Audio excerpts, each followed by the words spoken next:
My name is Samantha Rose. It's March 6th, and I'm interviewing Jordan Matthews, a member of the Advertising Club at the University of South Florida.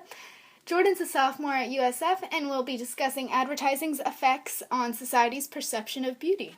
Welcome, Thank Ms. you. Matthews. All right, so to start off, why do advertisements have such a strong effect on society? Because advertisements tell consumers what they need, the way they're supposed to dress, look, act, all of the above.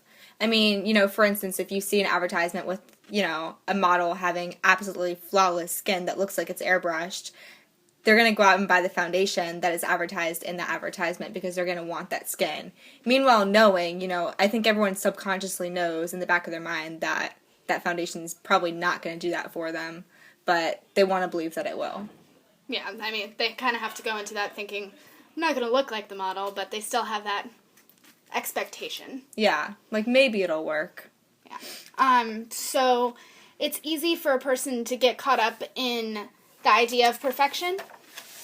Yeah, definitely. I mean, even recently I read a survey where 55% of teenage girls see advertisements all the time that make them want to work out and go on diets just to be as skinny as they can. I mean, granted, that statistic I read was from the year 1999, but the numbers are even higher now. I mean, we have the highest eating disorder rate that we've ever had before. It's at its peak. I can definitely agree with you on that. I see people around all the time that are like, the collarbones are breaking out, and, people are like crazy on diets now.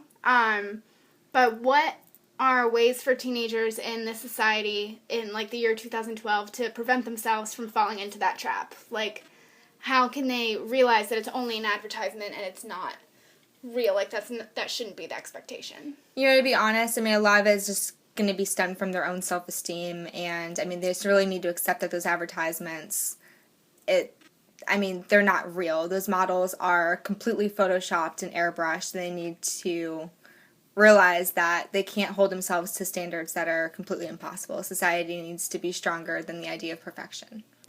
Thank you, Miss Matthews. Thank you, Miss Rose.